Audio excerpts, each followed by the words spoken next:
As much as we assumed this is the best way of living, we recognize there's 10,000 better ways. Over time, this has taught us. There is no such thing as perfection, but you use perfection as a means to an end.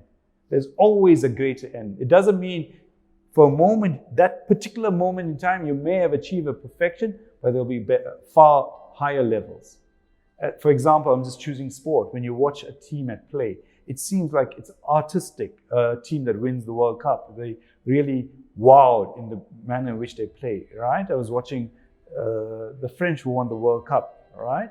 And I was watching how Griezmann, who's one of their key players, a documentary on him, and how he played football at the absolute level. You and I know in the next World Cup and beyond, there'll be players that will possibly even outshine, be it Griezmann, Maradona, Pele, yet because why? Perfection is being perfected every single day. And that's perseverance, that you persevere knowing your goal is infinite and eternal. It will never end. As much as you achieve today, there's still much more to achieve and conquer. On this journey, what some of us do, and this takes us to number 6, is we sometimes become blinkered like a horse in a race, and we just focus on our goal, our work. And generally, who's the ones who suffer? Family, especially, will raise it with you. You are not there. You're not present. And you think, geez, I'm doing this work for you. This is my life goal. And we lose track of everything else. We even become emotionless. We numb ourselves. We just, this is my goal. I have to work 12 hours a day to achieve the goal and forget everyone else. Don't you know I'm the one who put the food on the table? You say that. You never really say it maybe. But subconsciously that story is playing out in your mind. We become oblivious, and we sometimes learned the lesson from our parents because they work 16-hour days. They worked hard, and you're doing the same thing. You are throwing it all in there, and you're so broken by the end of the day, you resort to substances, numb yourself in front of Netflix, watch, or in the old days, read the newspapers, sit on your phone for hours on end. You just want to numb the mind. Why? There's a abyss, there's a scarcity of emotion, positive emotion. Fundamental to make your journey going forward is compassion, kindness, love. What that does is it actually lubricates you. It gives you the energy to move forward. Because at some time, as much as you move forward, focus mentally, I'm there. Just focused on the goal. You find you run out of energy. The cup is depleted. The petrol, the fuel for your journey is compassion, kindness, love. As much as you give to others, they give to you. You support that, you create that support network that takes you forward. Because I've seen it with probably more common generation that was noted for this was the baby boomers and thereafter, where you just worked. And then you see your kids turn out to be something different to what you expected. Or you are completely disconnected from them. And when you're 60s or 70s, you kind of look back and say, where was all those years gone? Fundamental compassion, kindness, love. And all of us have to learn that. And to get to a level, you may say how much compassion, kindness, love is where it's unconditional, unlimited, and in abundance.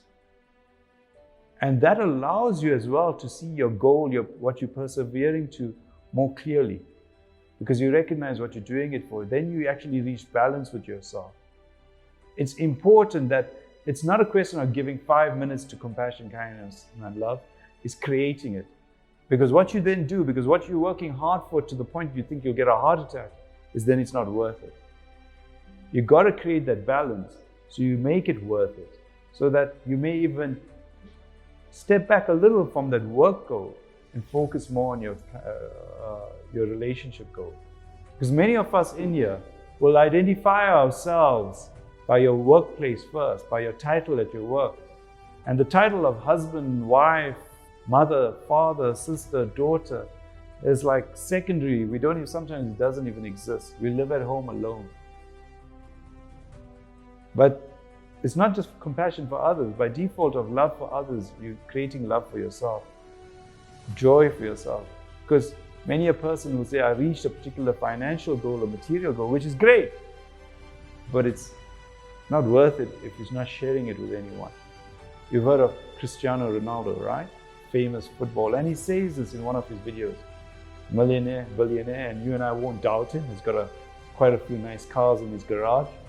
He says all those things, all that football doesn't matter if it wasn't for family.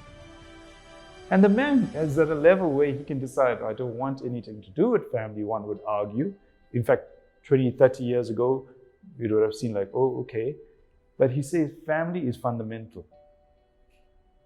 You've seen other videos of him, documentaries, and it's about his mother, who's completely engaged in his football game, and watching on television.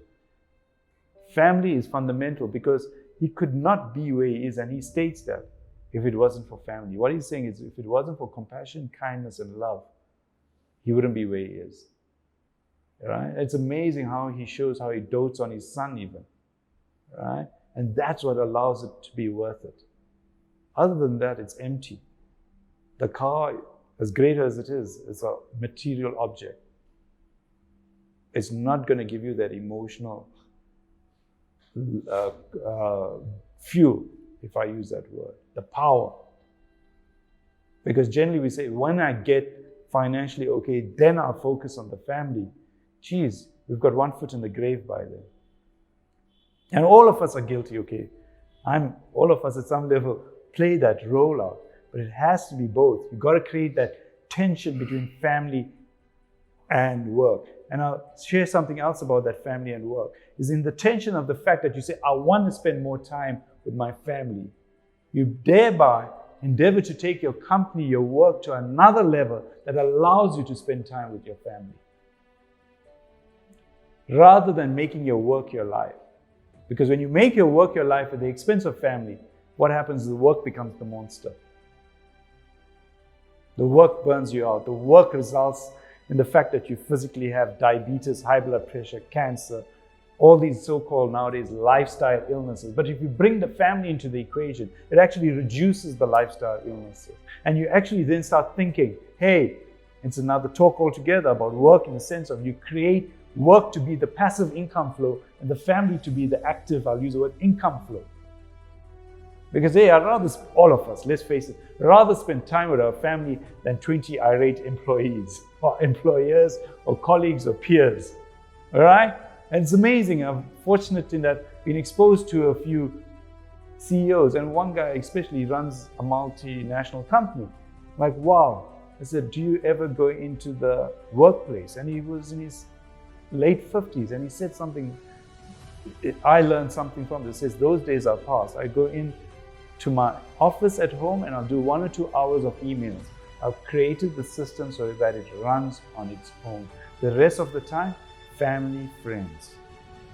And that has taken it 10 steps beyond our old view of success, where you're sitting there and got to manage 100,000 people. Because that's stressful.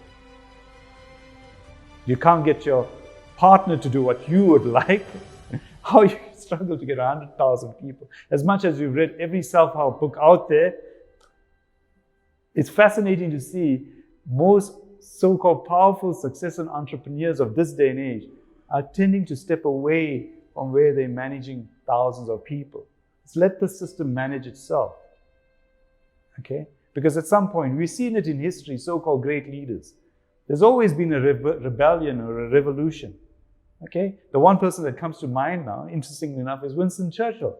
I mean, the man got Great Britain through the Second World War, right? And gave beautiful speeches, never in the history of mankind, all those powerful speeches. What did they do post-election, post-World War II, during the elections? Voted him out of power.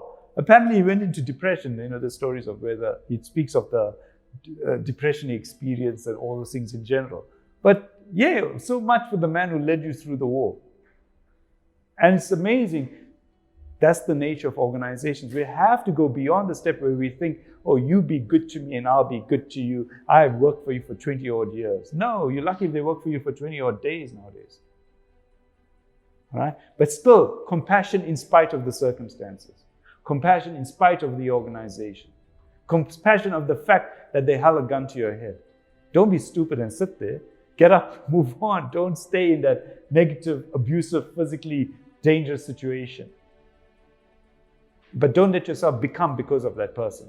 Be who you want to be. Create your own destiny rather than what other people create for you, regardless of how good they were to you and how bad they are to you. It's your destiny, it's your creation. And as much as we say those things, step 7 is day by day. In fact, I'll break it down further. Moment by moment, you gotta live each day. You feel it sometimes crashing down on you, or you see it sometimes exploding, or being in a beautiful garden, and the next moment you down in the dumps, paradise, hell. Persevere day by day, moment by moment. And what you're doing slowly is you are learning to live in the moment, being in that moment. You're doing, and you're not attached to the having, the possessions. It just is. You'll find that at its deepest level, you have food to keep you sustained, you have clothes, you have your basic material needs. Yes, at times you may need a few things more. The rest is just extravagance. But then you are truly fulfilled, rather than looking for the outside world to fulfill you. You take each day as it comes, and you appreciate each day for what it is.